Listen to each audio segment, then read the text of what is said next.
dessa história e trazê-los para as nossas vidas nos dias atuais, porque a palavra de Deus, ela é viva, amém? Talvez você já tenha ouvido que a palavra de Deus se renova todos os dias, talvez você já tenha ouvido isso.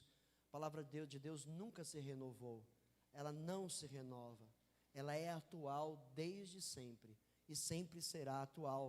Jesus disse: céus e terra vão passar, mas as minhas palavras permanecerão.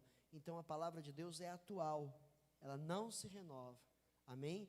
Ela tem o poder de renovar as nossas forças, ela tem o poder de renovar o nosso ânimo, e assim ela faz, mas ela não precisa ser renovada, porque ela é uma palavra atual.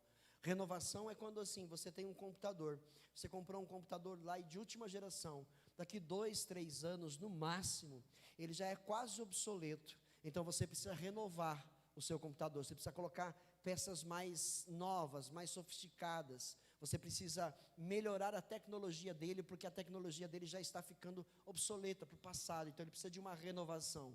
Então se a palavra de Deus se renova, ela precisa ser mudada, ela precisa ser de vez em quando restaurada. Então a palavra de Deus não tem esse problema, ela não se renova. O que está dito há mais de 2.000 anos, há mais de 5.000 anos na Bíblia Sagrada, permanece sendo hoje, amém? Aleluia. Então verso 1, a história do deslize do rei Davi. Na primavera, época em que os reis saíam para a guerra, Davi enviou para a batalha Joabe com seus oficiais e todo o exército de Israel, e eles derrotaram os amonitas e cercaram Rabá. Mas Davi permaneceu em Jerusalém. Uma tarde, Davi levantou-se da cama e foi passear-se pelo terraço do palácio. Do terraço viu uma mulher muito bonita tomando banho e mandou alguém procurar saber quem era. Disseram-lhe: é Batseba, filha de Eliã e mulher, esposa de Urias, o hitita. Davi mandou que a trouxessem e se deitou com ela, que havia acabado de se purificar da impureza da sua menstruação. Depois voltou para casa. Pode se assentar, eu vou continuar a leitura.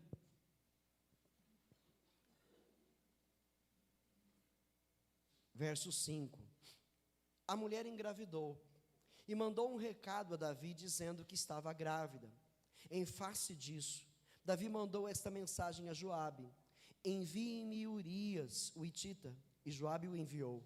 Quando Urias chegou, Davi perguntou-lhe como estavam Joabe e os soldados e como estava indo a guerra. E ele lhe disse: vá descansar em sua casa. Urias saiu do palácio e logo lhe foi mandado um presente da parte do rei. Mas Urias dormiu na entrada do palácio, onde dormiam os guardas. Quando informaram a Davi que Urias não tinha ido para casa, ele lhe perguntou: depois da viagem, o que você fez? Por que não foi para casa? Urias respondeu: a arca e os homens de Israel e de Judá repousam em tendas. O meu senhor Joabe e os seus soldados estão acampados ao ar livre. Como poderia eu ir para casa, comer, beber e deitar-me com a minha mulher? Juro por teu nome e por tua vida que não farei uma coisa dessas. Então Davi lhe disse: fique aqui mais um dia, amanhã eu mandarei de volta. Urias ficou em Jerusalém, mas no dia seguinte Davi o convidou para comer e beber e o embriagou. À tarde, porém, Urias saiu para dormir em sua esteira, onde os guardas de seu senhor dormiam, e não foi para casa. De manhã, Davi enviou uma carta a Joabe por meio de Urias. Nela escreveu: ponha Urias na linha de frente e deixe-o onde o combate estiver mais violento, para que seja ferido e morra. Como Joabe tinha cercado a cidade, colocou Urias no lugar onde sabia que os inimigos eram mais fortes. Quando os homens da cidade saíram e lutaram contra Joabe, alguns dos oficiais da guarda de Davi morreram, e morreu também Urias, o hitita. Joabe enviou a Davi um relatório completo da batalha, dando a seguinte instrução ao mensageiro: ao acabar de apresentar ao rei este relatório, pode ser que o rei fique muito indignado e lhe pergunte: por que vocês se aproximaram tanto da cidade para combater? Não sabiam que eles atirariam flechas da muralha? Em Tebes, quem matou Abimeleque, filho de Jerubezete? Não foi uma mulher que da muralha atirou-lhe uma flecha, uma pedra de moinho, e ele morreu? Por que vocês se aproximaram tanto da muralha? Se ele perguntar isso, diga-lhe: e morreu também o teu servo Urias, o Hitita. Até aqui, depois a gente continua um pouquinho mais.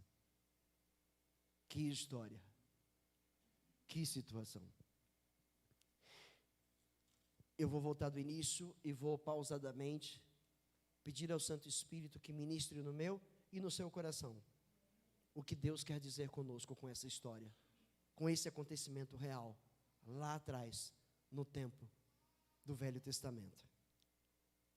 Primeiro diz que na primavera, época em que os reis saíam para a guerra, Davi envia o seu comandante e seus oficiais, junto com seus exércitos, para a guerra. Davi não vai. Mas o texto começa dizendo, quem escreveu essa história, quem narrou essa história, escreveu que na primavera os reis costumavam sair para a batalha. Eles não ficavam no seu reinado, eles não ficavam nos seus palácios, eles saíam com os seus comandantes para a guerra. Mas nessa batalha aqui, Davi não foi. Davi já havia ido em tantas outras, mas nessa especificamente, ele não foi. Ele preferiu ficar no seu palácio. E aí diz aqui no verso 2, uma tarde, ou seja, Davi estava deitado, descansando, e uma tarde, ele sentiu o desejo de sair um pouquinho lá fora, no terraço do seu palácio. E no verso 2 diz que ele foi passear pelo terraço. Do terraço, ele viu uma mulher muito bonita, tomando banho. E mandou alguém procurar saber quem era aquela mulher. E aí disseram para ele, olha, essa mulher aí, ela é a Batseba. Ela é a filha de Eliã e ela é a mulher de Urias. Olha o Davi, a atitude. Ele mandou que a trouxessem, no verso 4. E ele se deitou com ela. Ele teve relações íntimas com aquela mulher casada, com aquela mulher que tinha um marido fiel a Davi. O marido daquela mulher era fiel ao rei Davi. E aí ele se deita com ela. Ela tinha acabado de sair do seu período de menstruação, ou seja, ela estava bem fértil. E aí então ela engravida. O texto resume, mas certamente passaram algumas semanas, 1 mês, 2 meses, porque eles saíam para a guerra e eles ficavam meses fora, às vezes até 1 ano. Então passou talvez aí 1 mês, 2 meses, e as mulheres sabiam, né?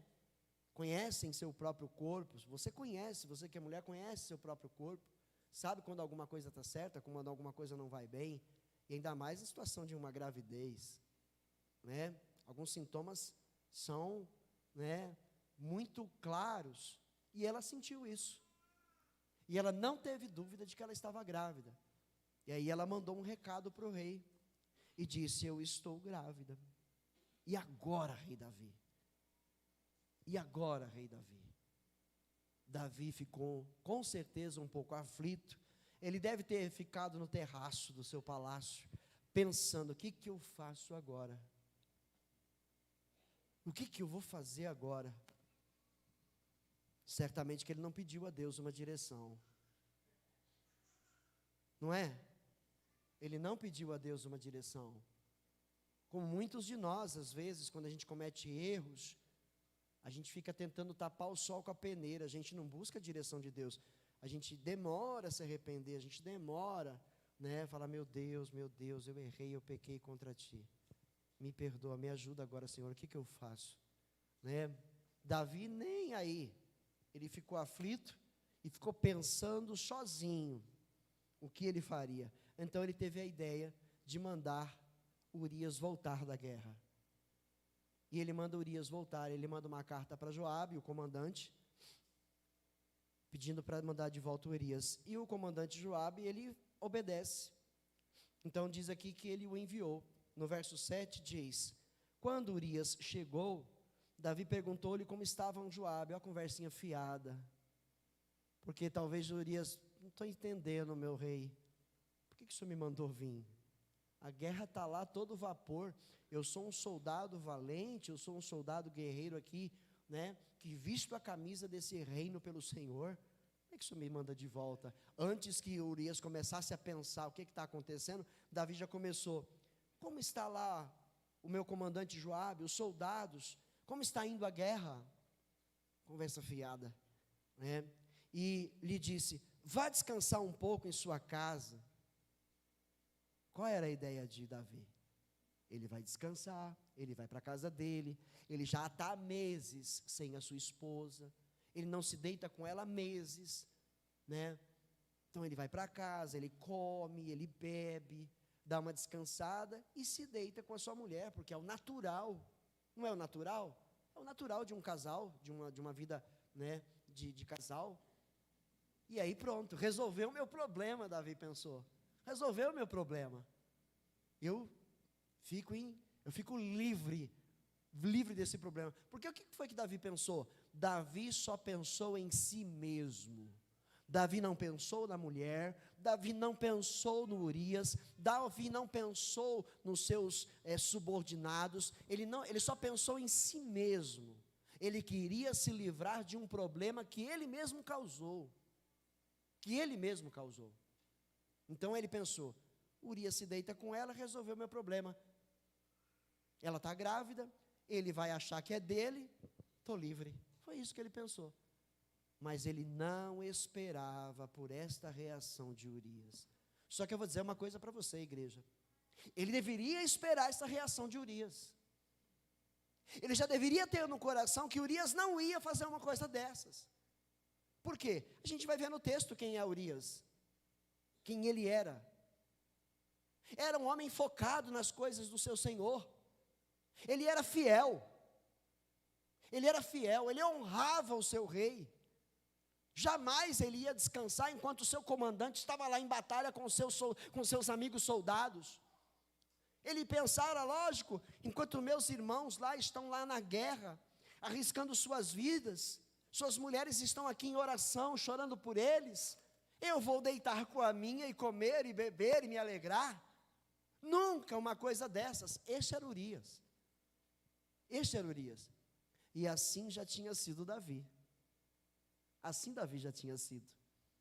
Mas o que acontece aqui é que Davi, esteja prestando atenção, a própria história já fala conosco. Davi já havia sido assim, mas aqui o que acontece? Davi abriu uma brecha. E assim é na vida de qualquer cristão. Você está firme no Evangelho, você está firme na igreja, você está lá ouvindo a palavra de Deus está mexendo, transformando o seu interior, você tem uma vida ali, né, de oração, você tem uma vida ali, né, buscando a cada dia ser santo, buscando santidade. Enquanto você estiver fazendo assim, você vai estar firme e de pé. Tentações virão, mas você está firme buscando a presença de Deus. O diabo tenta daqui, tenta dali, mas você está firme, você está na igreja, você está, né, se alimentando da palavra, você está em comunhão com seus irmãos. Então você está sendo fortalecido a cada culto. Você sendo fortalecido a cada culto. Então o diabo não tem muita chance. Mas se você der uma paradinha, se você falar: estou indo muito à igreja, vou dar um tempinho. Estou indo muito à igreja. Os meus amigos já estão dizendo para mim: seu negócio agora é só igreja? Seu negócio agora é só Bíblia? Eu tenho que dar um relax para mim aqui, né? Para os meus amigos não ficarem me taxando de fanático. E aí então você dá uma paradinha. Vinha todo domingo, agora vem domingo sim, domingo não. Basta. Basta para o inimigo ganhar terreno. Basta para o inimigo ganhar terreno. Foi o que aconteceu com Davi. Davi tinha que estar com a sua mente ocupada. Ele não tinha que estar descansando no seu palácio. Ele é um rei. E ele é um rei, o melhor rei que Israel já teve na história. Ele é um homem chamado segundo o coração de Deus. Então olha a responsabilidade de Davi. Ele tinha que estar com a sua mente ocupada, focado nas coisas que agradam a Deus. Mas ele se deu direito a um descanso, a um passeio pelo terraço. E como a sua mente já não estava focada, quando ele percebeu que do outro lado, assim, um pouco mais distante, uma bela e formosa mulher tomava banho, por causa da fraqueza, ele foi o quê? Fisgado pelo pecado. E aí você viu o que deu. E agora ele quer se livrar da coisa. E ele está tentando de todas as maneiras, e maneiras todas elas, cada uma errada, mais errada que a outra. Errou, fez o que fez, está errado, cometeu já o pecado, o adultério, já está em maus lençóis com Deus, e agora ele vai errar ainda mais. Eu vou mandar vir o marido dela para ver se ele deita com ela e resolve o meu problema. Piorou mais o problema, o camarada não quer ir para casa se deitar com a mulher, ele não quer ir para casa, ele quer ficar, ele insiste em ficar ali para que o rei mande ele de volta para a guerra. Percebe? E olha só, o que me chama muito a atenção, que fala muito forte no meu coração, quando eu fiquei meditando, sabe, nessa leitura, meu Deus, olha o foco de Urias, né? Urias saiu do palácio e logo foi mandado um presente da parte do rei, mas Urias, no verso 9, dormiu na entrada do palácio onde dormiam os guardas do seu senhor e não foi para casa. No 10, quando informaram a Davi que Urias não tinha ido para casa, ele lhe perguntou, depois da viagem, o que você fez? Por que não foi para sua casa? Olha a resposta de Urias, respondeu, a arca e os homens de Israel e de Judá repousam em tendas. O meu senhor Joabe e os meus soldados, e os seus soldados estão acampados ao ar livre. Como poderia eu ir para casa, comer, beber e deitar-se com a minha mulher? Juro por teu nome e por tua vida que não farei uma coisa dessas. Olha o que ele responde, a arca. Quem é a prioridade do foco da mente de Davi? A presença de Deus lá. A arca era a arca da aliança. Quando eles saíam à guerra, toda a guerra que Israel saía para travar, os levitas levavam a arca do Senhor. A arca do Senhor era a presença de Deus, representava a presença de Deus entre o povo. Eles se sentiam seguros levando aquela arca, eles criam, Deus está conosco. E Urias, ele zelou pela presença de Deus, ele zelou pela arca. A arca está lá no relento, no ar livre, dentro de tendas. Lá está o comandante, lá estão os soldados, estão dormindo em tendas ao ar livre. Como é que eu vou me dar o luxo de ir para minha casa quentinha, comer, beber, me banhar, me deitar com a minha mulher, enquanto todos estão lá se doando por Israel, se doando por esta nação, se doando para fazer a vontade de Deus? Nunca faria uma coisa dessas, Urias. Urias disse para o rei, jamais eu faria uma coisa dessas. E se você notar, lá atrás, o Davi, ele era tão focado quanto Urias. Ele era tão focado quanto Urias. Depois ele vai voltar ao foco, né? Depois ele volta, a gente vai ver que ele volta, ele se arrepende, mas ele precisou de um chacoalhão de Deus para se arrepender, para acordar e se arrepender. E às vezes nós, como cristãos, achamos que está tudo certo, que tudo está caminhando normal, que não tem nada de errado. E aí Deus precisa vir e dar um chacoalhão na gente e dizer para nós, acorda que você está no caminho errado, você tomou o caminho errado e não percebeu. Foi o que aconteceu com Davi. Nós vamos ver adiante. Você conhece, mas a gente vai ler a história, e a gente vai ver os detalhes dessa história, que são importantes para falar ao nosso coração. São muito importantes, porque as nossas vidas não são diferentes. Não são diferentes, ok? E aí, no verso 12, então Davi lhe disse, fique aqui mais um dia. Davi teve outra ideia. Se ele não vai se deitar com a mulher dele por bem, ele vai se deitar por mal. O que Davi faz? Embriaga Urias, no verso 17. Ele diz, amanhã eu mandarei de volta. Urias ficou em Jerusalém, Mas no dia seguinte, no verso 13, Davi o convidou para comer e beber e o embriagou. À tarde, porém, Urias saiu para dormir em sua esteira, onde os guardas de seu senhor dormiam, e não foi para casa. O cara está bêbado. Quando uma pessoa fica bêbada, ela perde a noção de onde está, ela perde a noção do que faz. Não é? Fica meio sem controle. Perde controle nas palavras, nos pensamentos. Mas o Urias era um homem tão focado em servir a Deus e a seu rei, que nem uma embriaguez o tirou da presença de Deus. Nenhuma embriaguez fez com que ele fosse para casa se deitar com a sua mulher.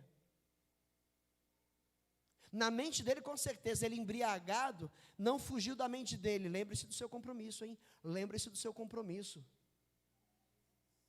Ele foi enganado por Davi, está bêbado, mas na mente dele permaneceu o foco. Eu tenho uma missão e eu preciso cumprir essa missão. Não vou sair desse foco. Percebe? E assim foi. Então Davi olhou, não tem mais nenhuma alternativa, não tem mais nenhuma estratégia para fazer Urias ir para casa se deitar com Batseba. E aí no verso 14, de manhã, Davi enviou uma carta a Joabe por meio de Urias, do próprio Urias. Meu Deus do céu, parece que Davi é um homem sem coração. Davi, um grande homem de Deus, um homem que é muito falado no Novo Testamento. Jesus fala de Davi, os apóstolos falam de Davi, todo o Novo Testamento cita Davi como cita Abraão. E aqui nessa história, parece que Davi não tem coração, não tem amor ao seu próximo. Urias não foi deitar com a mulher e agora estou enrolado, só tem um jeito. Escreveu uma carta e falou para Urias: quando você chegar lá de volta, entrega para o comandante essa carta. Tem algumas orientações para ele. E o rei podia ter pensado: e se Urias abrir a carta? Mas Urias era fiel, então o rei não pensou isso. Ele é fiel, ele me é muito fiel. Ele é fiel a Joabe, ele é fiel a Israel, ele é fiel a Deus. Não vai abrir a carta, vai entregar para o comandante. E assim fez Urias. No verso 15, na carta escreveu: ponha Urias na linha de frente e deixe onde o combate estiver mais violento, para que seja ferido e morra. Resolveu o problema de Davi, de uma vez por todas. Como Joabe tinha cercado a cidade, colocou Urias no lugar onde sabia que os inimigos eram mais fortes. A minha pergunta é: a Bíblia não entra em detalhes. A Bíblia não entra em detalhes. Mas você e eu somos seres humanos, que temos um intelecto. Então, certamente a gente pode parar e pensar: mas será que simplesmente o Joabe leu a carta? Maravilha, seja feito assim. Olha, será que foi assim? Será que o Joabe não ficou pensando: meu Deus, Iavé, o que o meu rei está querendo fazer? Por que ele vai fazer isso com Urias? Qual a intenção? Mas se pensarmos por outro lado, Joabe conhece bem Davi. Porque a gente vai ver adiante que Joabe conhece bem Davi. Certamente ele leu a carta: não acredito que eu vou ter que fazer uma coisa dessas. Mas é o mando do rei. Meu rei aprontou alguma. Certamente foi esse o pensamento de Joabe. O meu rei aprontou alguma. Porque ele conhece Davi. A gente vê isso adiante, No verso 16 de novo, como Joabe tinha cercado a cidade, colocou Urias no lugar onde sabia que os inimigos eram mais fortes. 17. Quando os homens da cidade saíram e lutaram contra Joabe, alguns dos oficiais da guarda de Davi morreram, e morreu também Urias o Etita. Joabe enviou a Davi um relatório completo da batalha. Aqui vem a coisa. Dando a seguinte instrução ao mensageiro: olha, se Joabe não conhece Davi, Ao acabar de apresentar ao rei este relatório, falando para o mensageiro, pode ser que o rei fique muito indignado e lhe pergunte. Mas o rei com certeza ficou, igreja. Como assim? Como Joabe faz um negócio desse? Com certeza essa foi a reação de Davi. Então Joabe já preparou o mensageiro. Olha, se ele fizer isso, né? Por que vocês se aproximaram tanto da cidade para combater? Não sabiam que eles atirariam flechas da muralha? Será que vocês são tão burros? Será que Joabe é tão burro, um comandante, né, de elite, um cara treinado? Como que pode uma coisa dessa? Mandar eles para perto da muralha? Suicídio! Certamente foi isso, né, que Davi pensou. E Joabe imaginou, ele vai pensar isso. Ele vai pensar isso. E ele continua. Em Tebes, quem matou Abimeleque, filho de Jerubezete?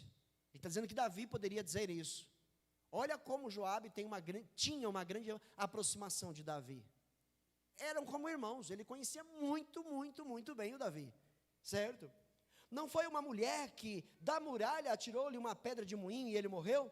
Por que vocês se aproximaram tanto da muralha?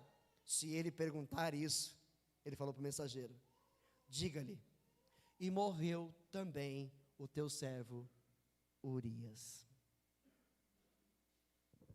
Calou a boca de Davi. Com certeza. Porque a Bíblia não vai falar, né? Mas é certeza. Que calou a boca de Davi.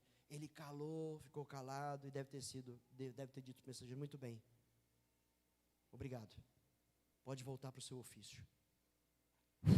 Até que enfim. Ufa, estou livre. Estou livre.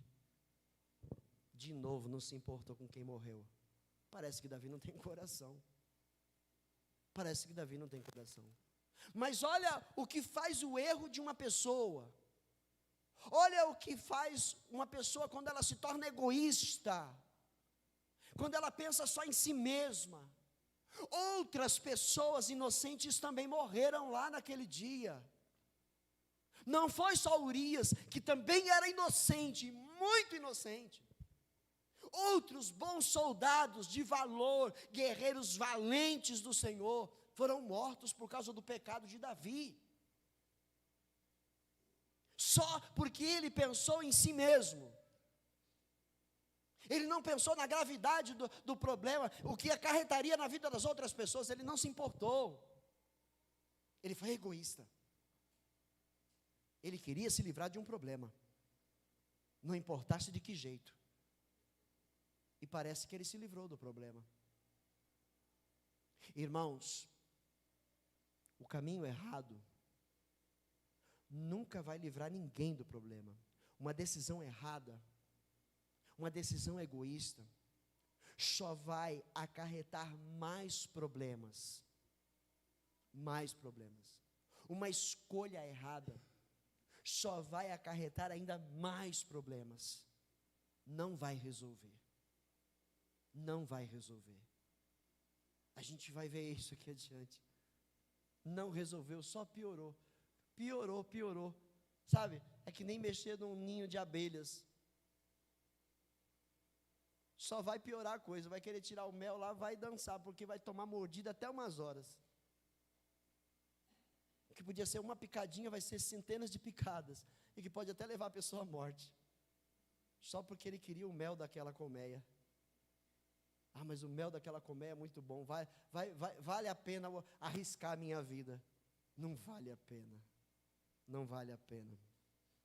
Tenha certeza disso.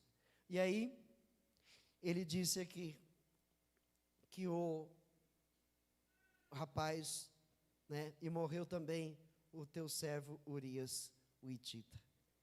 No verso 22, o mensageiro partiu, e ao chegar contou a Davi tudo o que Joabe lhe havia mandado falar, dizendo, eles nos sobrepujaram, saíram contra nós em campo aberto, mas nós o fizemos retroceder para a porta da cidade. Então os flecheiros atiraram do alto da muralha contra os teus servos, e mataram alguns deles, e morreu também o teu servo Urias, o hitita. Davi mandou o mensageiro dizer a Joabe, olha só, oh meu Deus do céu, que coisa horrível! A gente fica indignado com isso.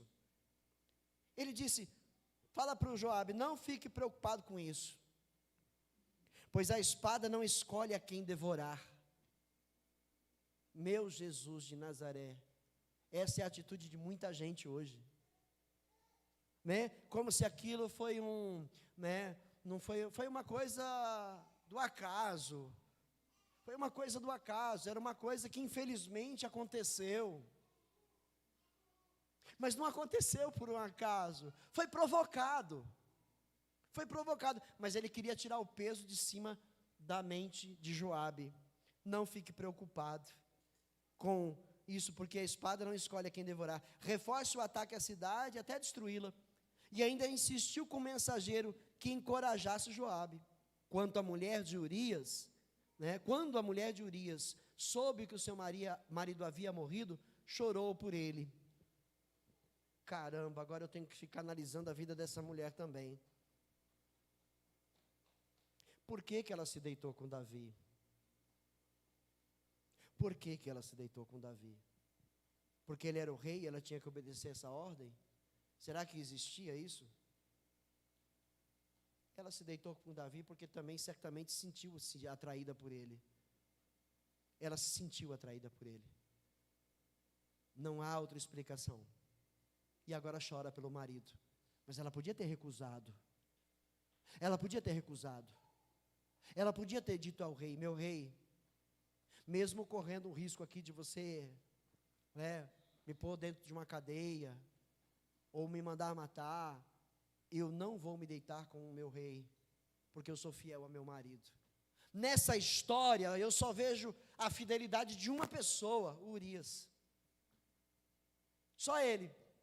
Fiel à esposa, fiel ao rei, fiel ao comandante, fiel aos seus amigos soldados, fiel a Deus. E foi quem morreu. Aí alguém vai dizer, que injustiça. Que injustiça. Mas Deus permitiu. Mas a história não acaba assim. A história não acaba assim. Então a mulher chorou pelo Urias.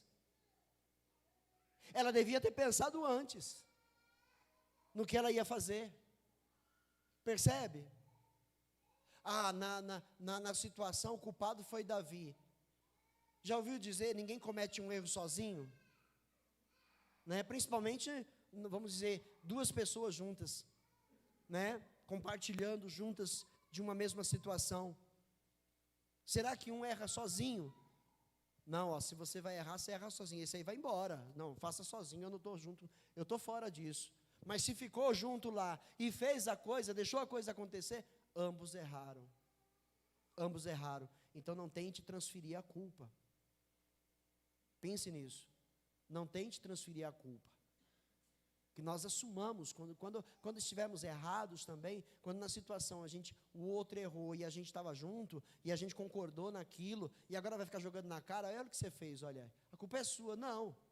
Se eu estava junto e eu compartilhei, eu também faço parte disso. Eu também errei. Eu preciso assumir meu erro. Entendeu?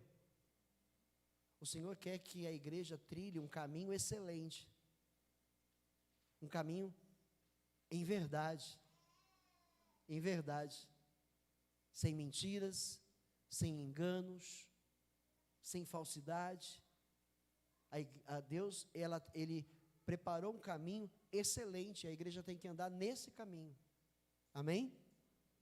Muito bem. Ela chorou, e no verso 27, passado o luto, ou seja, passou-se aí, alguns meses mais, ela está ainda em gestação, passou o tempo do luto, Davi mandou que a trouxessem para o palácio, e ela se tornou sua mulher, e teve um filho dele, ou seja, aquela gravidez foi para frente, e a criança nasceu. Agora parece que está tudo certo. Davi se livrou do problema. Agora Batseba é sua mulher oficialmente, A criança nasceu. Vida que segue. Será? Não foi assim. Não foi assim. E aqui diz então, ela se tornou sua mulher e teve um filho dele. Mas o que Davi fez desagradou o Senhor. Desagradou o Senhor. Ou seja, Deus não deixou passar. Mas é o rei Davi, é o homem segundo o coração de Deus. Deus vai deixar quieto. Ele vai deixar quieto, é um grande rei, ele reina com sabedoria. Israel adora somente a Deus agora, não tem idolatria em Israel, né? Porque o rei Davi é um homem temente a Deus, então Deus vai deixar passar isso aí batido, Deus vai dar uma que, né, foi apenas um erro, vida que segue. Deus se desagradou e não vai deixar assim. Ei, Deus está vendo o que a gente está vivendo, Ele está vendo o que a gente está fazendo, Ele está vendo as nossas atitudes, Ele conhece os nossos pensamentos, as nossas ações, e Ele é um Deus justo, Ele age com justiça. Paulo escreveu o seguinte, que Deus não faz acepção de pessoas, mas não no sentido de que Ele não deixa ninguém para trás, porque Ele também não faz acepção de pessoas assim. Mas Paulo, quando escreveu isso numa de suas cartas, ele escreveu justamente nessa situação. Não é porque é crente, não é porque é o filho querido de Deus, não é porque é um pastor, não é porque é um líder, não é porque é uma mulher de oração, não é porque é uma pessoa firme na obra, né, que Deus vai fazer acepção. Deixa, errou, mas eles estão fazendo, o resto eles estão fazendo tudo certo, deixa passar. Deus não faz acepção de pessoas, Ele age com justiça. Entendeu? O que eu plantar, eu vou colher. E Davi colheu. E a colheita foi desastrosa. Foi muito desastrosa. Portanto, no capítulo 12, no verso 1 em diante, está dito assim: E o Senhor enviou a Davi o profeta Natã. Ao chegar, ele disse a Davi: 2 homens viviam numa cidade, um era rico e o outro pobre. O rico possuía muitas ovelhas e bois, mas o pobre nada tinha, senão uma cordeirinha que havia comprado. Ele a criou, e ela cresceu com ele e com seus filhos. Ela comia junto dele, bebia do seu copo e até dormia em seus braços. Era como uma filha para ele. Certo dia, um viajante chegou à casa do rico, e este não quis pegar uma de suas próprias ovelhas ou de seus bois para preparar-lhe uma refeição. Em vez disso, preparou para o visitante a cordeirinha que pertencia ao pobre. Então Davi se encheu de ira contra o homem e disse a Natã: Juro pelo nome do Senhor que o homem que fez isso merece a morte. Deverá pagar 4 vezes mais o preço da cordeirinha, porquanto agiu sem misericórdia. Aí vem Natã e fala para Davi, com todas as letras: Você é esse homem, disse Natã a Davi. E continuou: Assim diz o Senhor, o Deus de Israel: Eu ungi rei de Israel, e o livrei das mãos de Saul. Dei a você a casa e as mulheres do seu senhor, dei a você a nação de Israel e Judá. E se tudo isso não fosse suficiente, eu teria dado mais ainda. Por que você desprezou a palavra do Senhor, fazendo o que Ele reprova? Você tem tudo, rei. Não havia necessidade disso. Você matou Urias, o hitita, com a espada dos amonitas, com a espada dos inimigos, e ficou com a mulher dele. Por isso, olha a consequência. Lembre-se, Deus perdoa os nossos pecados. Amém? Mas não nos livra das consequências deles. Compreendeu isso? Deus perdoa a gente dos pecados, mas não nos livra das consequências. Olha só, por isso a espada nunca se afastará de sua família, pois você me desprezou e tomou a mulher de Urias o hitita para ser sua mulher. Assim diz o Senhor: de sua própria família trarei desgraça sobre você. Tomarei as suas mulheres diante dos seus próprios olhos e as darei a outro, e ele se deitará com elas em plena luz do dia. Você fez isso às escondidas, mas eu o farei diante de todo Israel em plena luz do dia. Então Davi disse a Natã: pequei contra o Senhor. Como será que está o coração de Davi agora? Como será que está o coração de Davi? Está assim o coração de Davi no Salmo 51. Tem misericórdia de mim, ó Deus, por teu amor, por tua grande compaixão. Salmo 51. Apaga as minhas transgressões. 2. Lava-me de toda a minha culpa e purifica-me do meu pecado, pois eu mesmo reconheço as minhas transgressões e o meu pecado sempre me persegue. Contra ti, só contra ti pequei, e fiz o que tu reprovas, de modo que justa é a tua sentença, e tens razão em condenar-me. Sei que sou pecador desde que nasci, sim, desde que me concebeu minha mãe. Sei que desejas a verdade no íntimo e no coração me ensinas a sabedoria. Purifica-me com hisopo, e ficarei puro. Lava-me, e mais branco do que a neve serei. Faze-me ouvir de novo júbilo e alegria, e os ossos que esmagaste exultarão. Esconde o rosto dos meus pecados e apaga todas as minhas iniquidades. Cria em mim um coração puro, ó Deus, e renova dentro de mim um espírito estável. Não me expulses da tua presença, nem tires de mim o teu Santo Espírito. Devolve-me a alegria da tua salvação e sustenta-me com um espírito pronto a obedecer. Então ensinarei os teus caminhos aos transgressores, para que os pecadores se voltem para ti. Livra-me da culpa dos crimes de sangue, ó Deus. Viu? Crimes de sangue, ele está se lembrando de Urias ali. Ó Deus, Deus da minha salvação, e a minha língua clamará a tua justiça. Ó Senhor, dá palavras aos meus lábios, e a minha boca anunciará o teu louvor. Não te deleitas em sacrifícios, nem te agradas em holocaustos, senão eu os traria.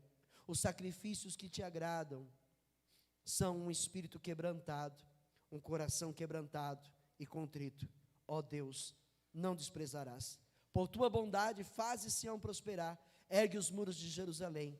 Então te agradarás dos teus sacrifícios sinceros, das ofertas queimadas e dos holocaustos, e novilhos serão oferecidos sobre o teu altar. Foi essa a reação de Davi, quando ele foi despertado do sono. Davi dormiu um sono.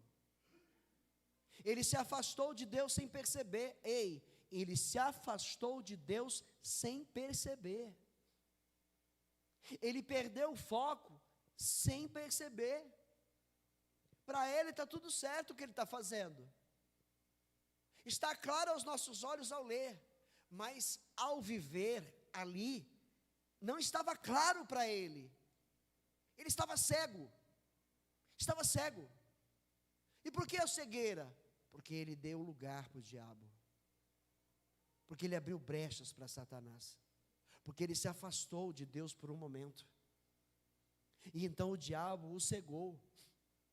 A Bíblia diz que Satanás tem cegado a humanidade neste século. O diabo tem cegado as pessoas.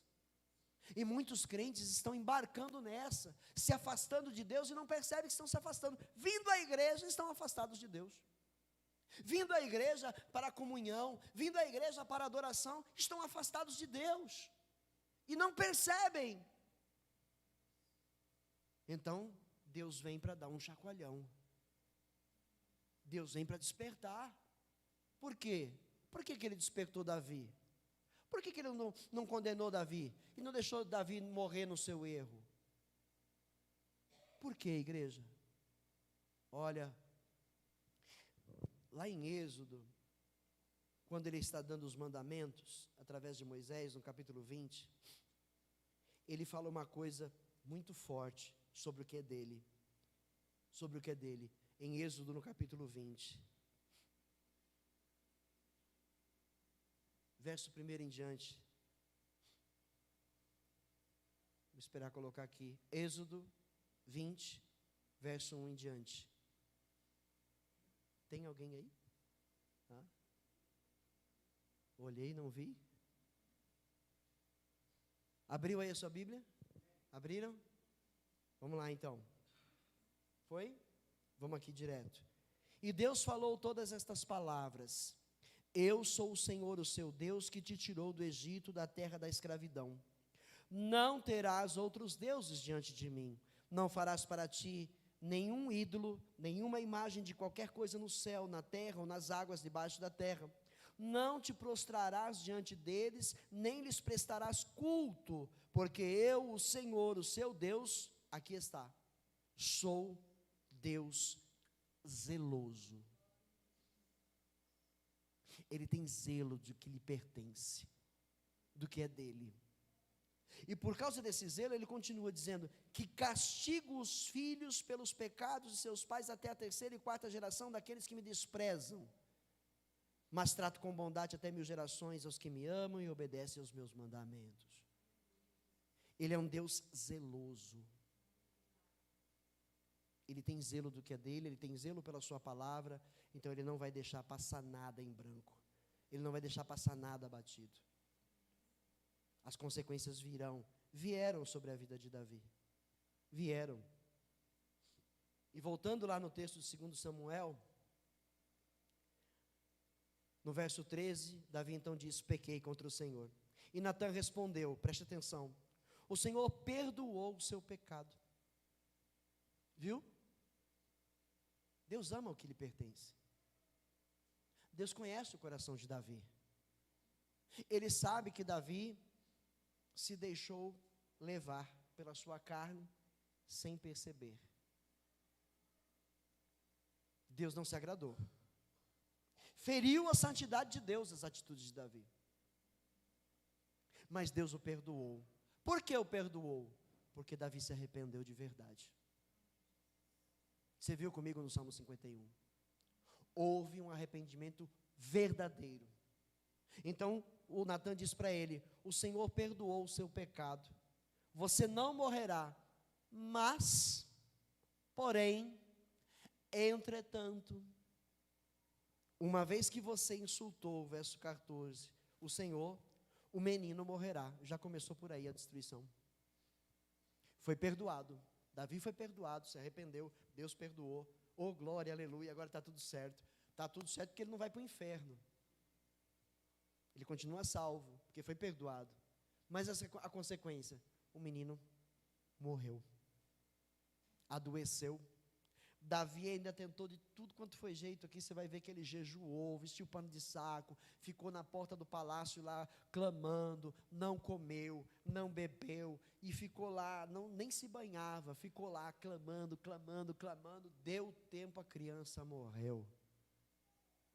E aí o texto diz que quando chegou a ele a informação que a criança morreu, se levantou, tomou um banho, vestiu-se novamente com a sua roupa de rei, comeu, bebeu, e todo mundo ficou assim, meio sem entender. Como assim? Ele falou: não, enquanto a criança estava viva, eu sentia que tinha uma chance, então eu me lancei mesmo ao desespero e à humilhação diante do meu Deus, para ver se ele voltaria com a sua sentença. Mas ele não voltou. Então agora não tenho mais o que fazer, preciso voltar à minha vida, continuar reinando e cuidando desse povo, temendo a Deus, consertando o meu caminhar com Ele. Entendeu? Amém? Glória a Deus. E foi isso que ele fez. Agora, você vai ver adiante, que a espada, como disse o Senhor, não se apartou da casa de Davi. Não se apartou. A criança morreu. Depois, uma das filhas de Davi, Tamar, foi violentada por um meio-irmão, Amnon. Ele se apaixonou pela meia-irmã. Lá no capítulo 3, ele se apaixonou por ela. Uma coisa louca, uma paixão maluca. Paixão é uma coisa perigosíssima. Paixão é um descontrole emocional. É um descontrole emocional. E ele ficou assim. Não tinha olhos para outra mulher, a não ser a irmã dele, Tamar. E aí, o diabo tinha liberdade para atuar. Ou seja, uma maldição está lançada sobre a casa de Davi. Amém?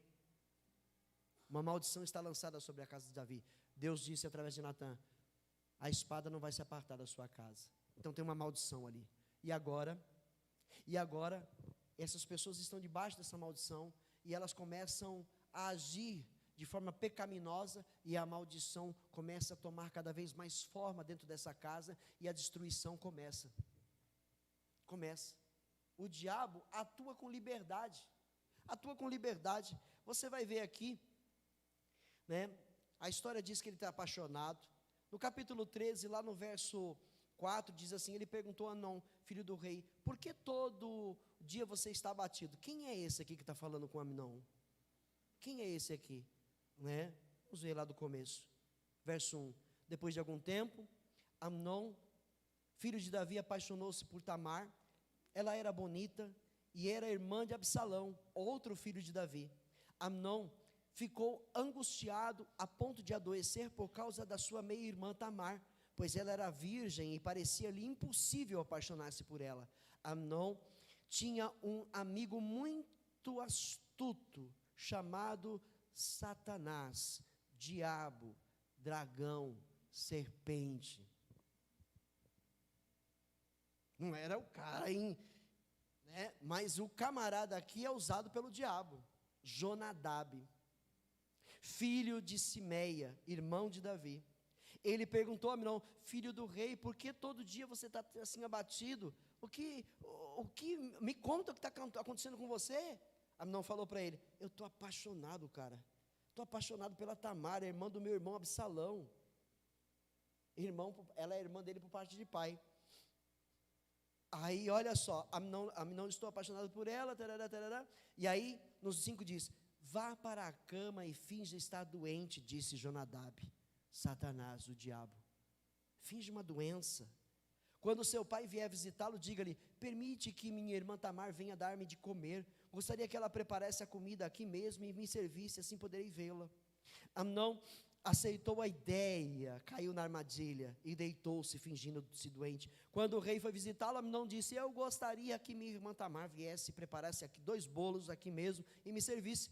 Davi mandou dizer a Tamar no palácio: vá à casa de seu irmão Amnon e prepare algo para ele comer. Tamar foi à casa de seu irmão, que estava deitado. Ela amassou a farinha, preparou os bolos na presença dele e os assou.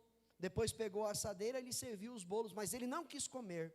Então Amnon deu ordem para que todos saíssem, e depois de todos saírem, disse a Tamar: traga os bolos e sirva aqui no meu quarto. Tamar levou os bolos que havia ela era ingênua, que havia preparado ao quarto seu irmão, mas quando ela se aproximou para servi-lo, ele a agarrou e disse: deite-se comigo agora, minha irmã.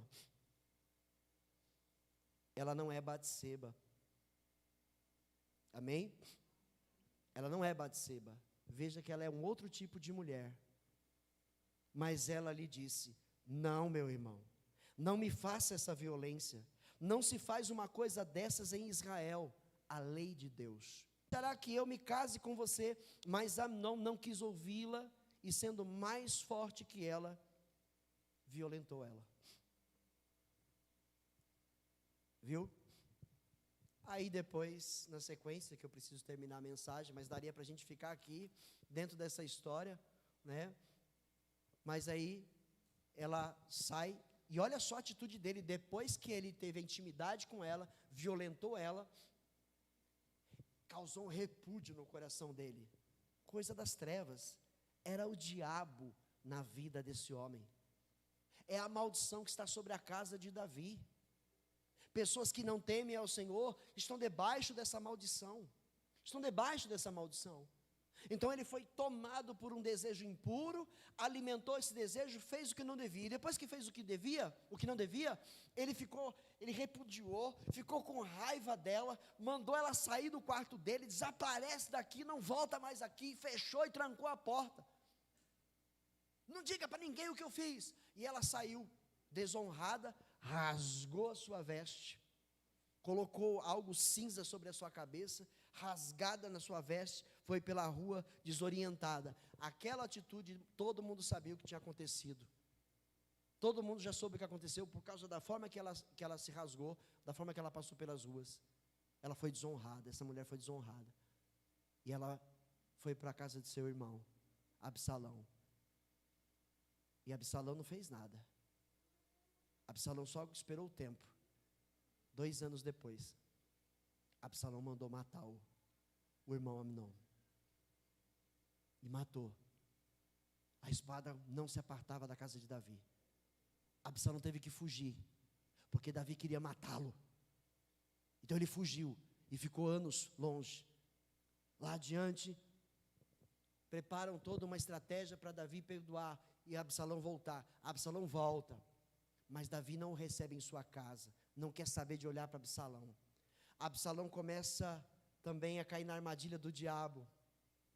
Olha, quem sabe adiante a gente volta a falar sobre isso, porque esse camarada Jonadab, de novo ele age.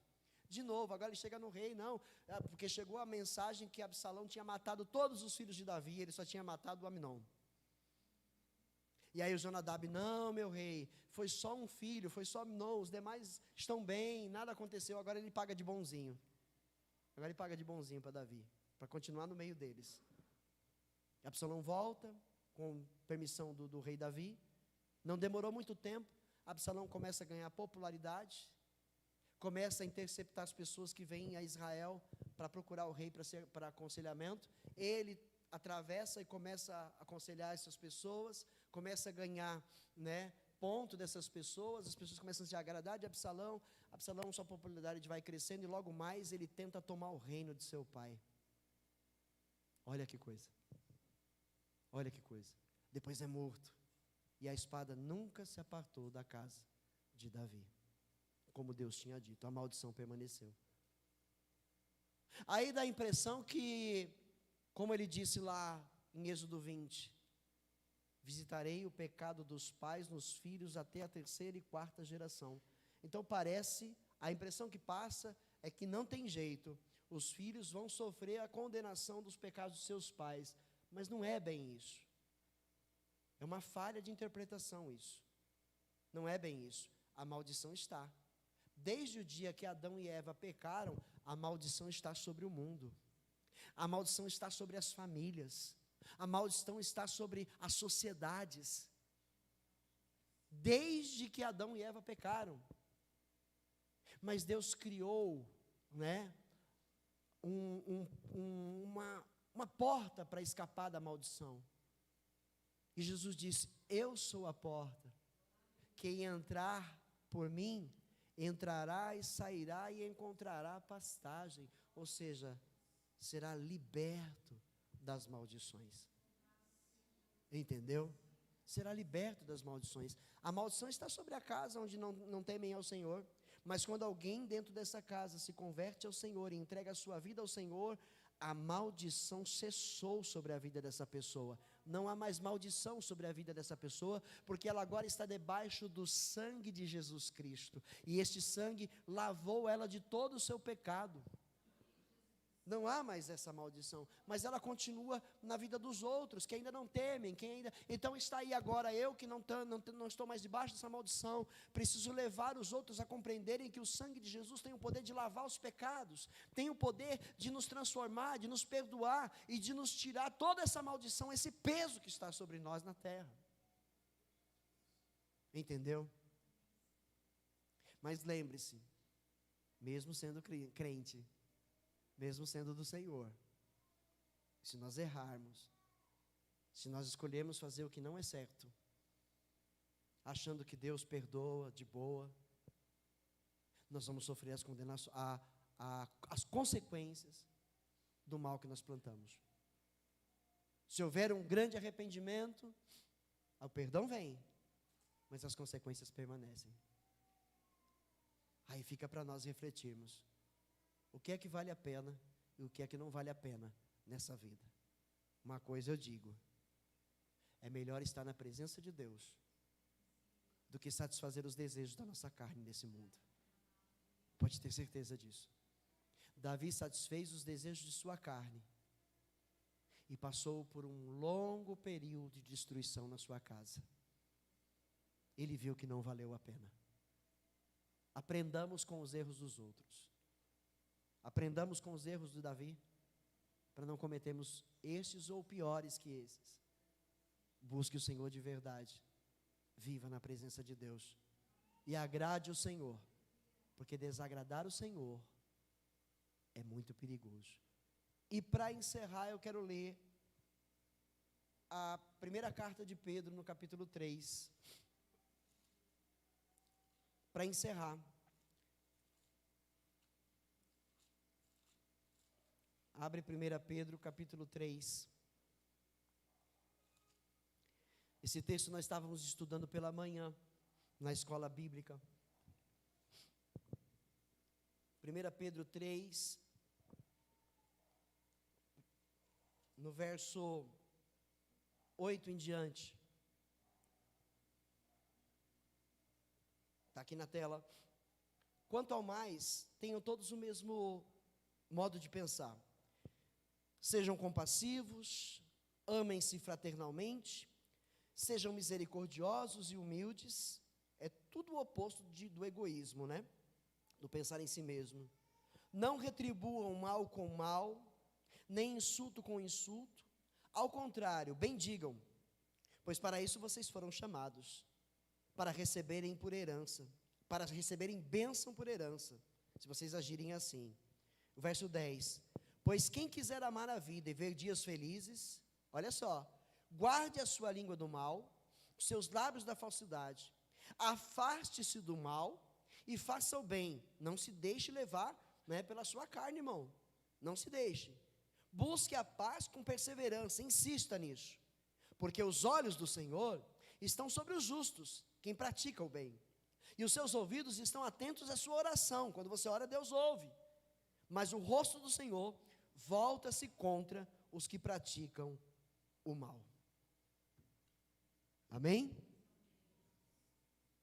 Ele amava Davi, mas seus olhos se voltaram contra Davi quando ele o desagradou, cometendo dois pecados gravíssimos: adultério e homicídio. Ele se arrependeu, Deus o perdoou, mas ele sofreu as consequências. Então não queira pecar, não queira fazer o que é errado. Mas se eu me arrepender, depois Deus me perdoa, né? E as consequências?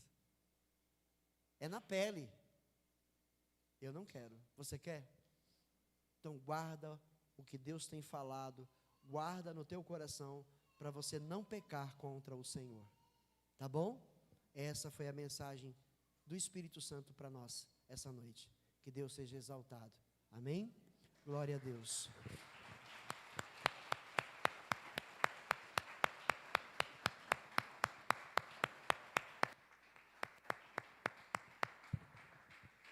Aleluia. Irmã Gláucia, diaconisa Gláucia, está por aí? Não está?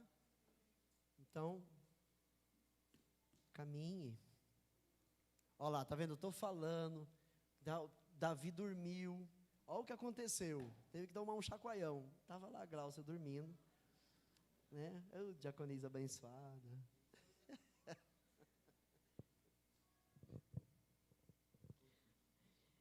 Irmãos, é melhor andar na presença do Senhor do que dormir, né? Senão o Senhor nos pega, não dá aquele chacoalhão. Se a gente já tem aí a instrução, então vamos ficar atentos e andar mediante a luz do Senhor, né? Evitando assim que a gente tropece e não ter que se arrepender depois de uma coisa que a palavra já vem nos alertando, né? Então, guarde essa palavra no seu coração, ande no caminho do Senhor, né? Guarde a língua do mal, porque assim você vai estar debaixo da proteção do Senhor e agradando a Ele. Amém?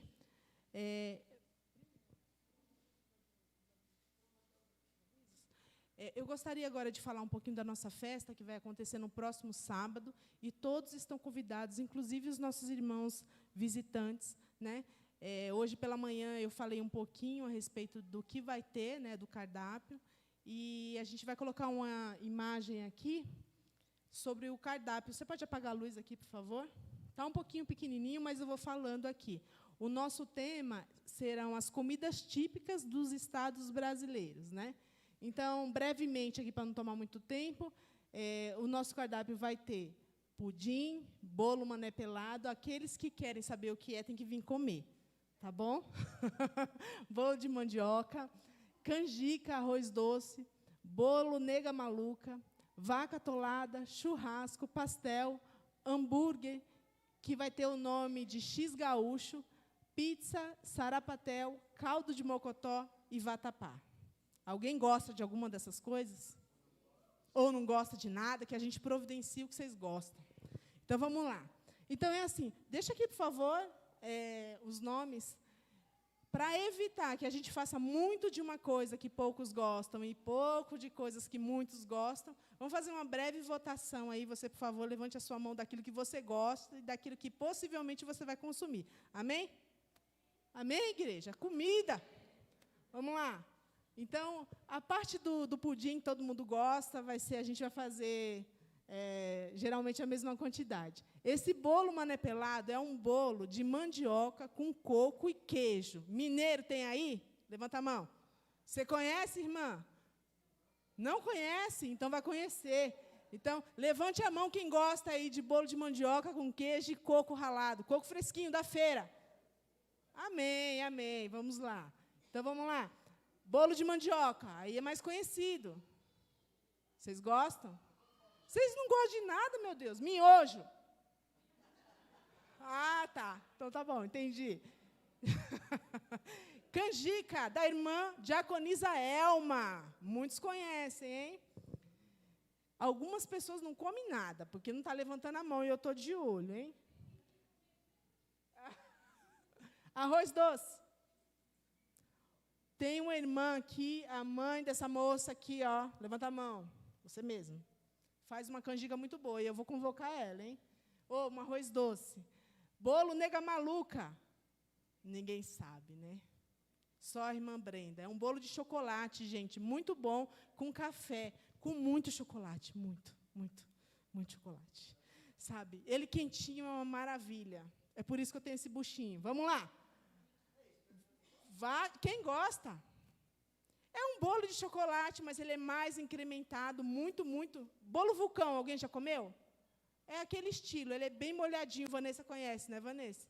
Então, vamos lá, é muito bom. Alguém gosta de bolo de chocolate, molhadinho, quentinho? Aí, ó, muitos gostam. Amém. Vaca atolada. Nordestino tem aí? Vaca atolada. Pastor Dimes gosta de... Glória a Deus, porque este homem não come, gente.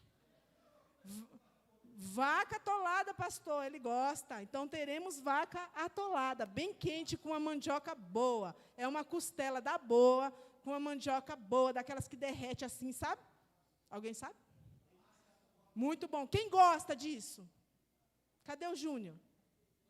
Cadê o Júnior? Gosta, Júnior? Não? Valei-me. Então, tá bom. Uma vaca atolada sem mandioca para o irmão.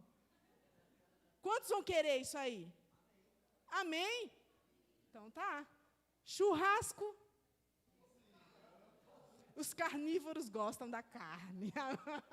Então, cadê o Glécio para anotar? Levante a mão aí, irmãos. Quem gosta de churrasco e vai consumir esse churrasco aí? Aí, ó. Eu estou gostando disso. Hein? O pastel é das crianças, amém? Pastel, quem gosta? Todo mundo. Então tá. X gaúcho é o hambúrguer. Só que este vai ser um pouquinho mais incrementado, tá, irmãos? Não é esse convencional, não. Tá? Aí tem a pizza. Mini pizza vai ser, não vai ser daquelas grandes, tá? Mini pizza. Uns gatos pingados aí, viu? Sarapatel. Aí, contei aqui 7 pessoas. Tudo isso? Mas tu não levantou a mão. Levantou? Aí, ó, arruma uma farinha azeda para ele, que ele gosta. Nordestino é desses aí. Irmã, você conhece? Conhece ou não? Farinha azeda, você quer? A gente providencia. Com pimenta. Tome nota, Elmo. Pimenta. Então, bora lá. Caldo de mocotó. Agora o Júnior levantou até o pé. Misericórdia. A panela de 7 litros vai ferver. Vanessa disse que vai querer para levar para casa dela. Quem mais vai querer? Você é menino de prédio. Você gosta de caldo de mandioca? É você mesmo, Celinho. Você gosta de miojo, que eu sei. Então, beleza. Levanta a mão novamente aí. Caldo de mocotó. E vai estar frio, hein? Em nome de Jesus. Se não tiver, a gente põe uns ventilador aqui, faz esfriar. E vatapá, da irmã Rafaela. Vatapá é bom. E eu já comi o dela e é muito bom, viu? É mesmo? É bom. Então, levante a mão. Aí, ó, tá vendo? Então, você está de testemunha que muita gente levantou a mão para muita coisa, hein? Eu quero ver gente dizendo que não come. Então, galera, a gente vai fazer com todo o amor, com todo o carinho, no próximo sábado. Esperamos todos vocês aqui. Brincadeiras à parte, a gente sabe que este evento aqui é para a obra do Senhor. Tudo que a gente faz que se reúne, essa verba, ela retorna para o caixa da igreja, e a gente vai fazendo aqui as benfeitorias, como todos veem aí, né? Elas vão acontecendo aos pouquinhos, porque financeiramente o retorno é baixo, mas elas acontecem. Só que, neste meio tempo aí, a gente se reúne, a gente dá risada. Você viu? 5 minutinhos aqui de graça e a gente já riu. Nós precisamos disso, de mais momentos assim, reunidos, alegres e na presença do Senhor. Porque, muitas vezes, a gente está lá fora, rindo, gastando e se contaminando por coisas que não agradam a Deus. Então, por que não estar aqui se alegrando na presença do Senhor? Não é verdade? Então, assim, venha com o que você tem, traga os seus amigos, convide seus familiares, esteja aqui, porque a sementinha está sendo aí plantada no seu coração, no coração dos seus amigos, no coração dos seus familiares. Não é perdido, não. Tá? E aqui não é um gasto, é um investimento, porque uma vez que você investe na casa do Senhor, bons frutos você está plantando para a sua vida. Amém?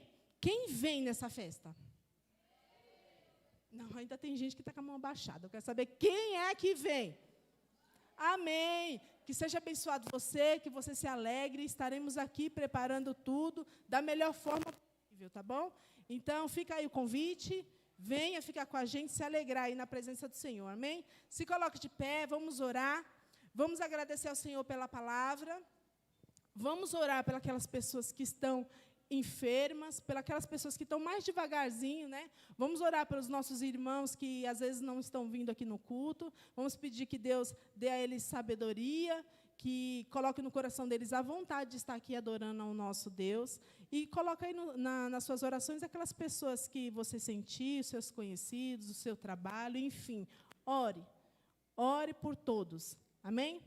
Soberano Deus e eterno Pai, em Tua presença aqui agora, Senhor, nós te agradecemos, Deus, porque sabemos que o Senhor entrou por meio da Tua palavra, Senhor, no nosso coração e na nossa mente, e o Senhor vai fazer aqui morada, Pai, porque essa sim é a Sua vontade, Senhor. Que essa palavra, Senhor, esteja, Senhor, na vida, Senhor, dos meus irmãos, e que elas a pratique, Pai, para o bem deles, Senhor, para que não venha ocorrer mal algum sobre as nossas vidas, Senhor. Obrigada, Deus, pelo Teu amor, pelo Teu cuidado, Senhor. Obrigada, Senhor, por cuidar de nós nos mínimos detalhes. Abençoa a vida de todos que aqui estão, Senhor. Cuida daqueles que estão enfermos, cuida daqueles, Senhor, que estão carentes, Senhor, da Tua graça, da Tua misericórdia. Cuida daqueles, Senhor, que estão desviados, daqueles que estão fracos na fé. Venha abençoar, Senhor, a vida de todos que aqui estão, Senhor, do menor ao maior, perante os nossos olhos, porque para Ti, Senhor, todos somos iguais. Abençoa, Senhor, as famílias,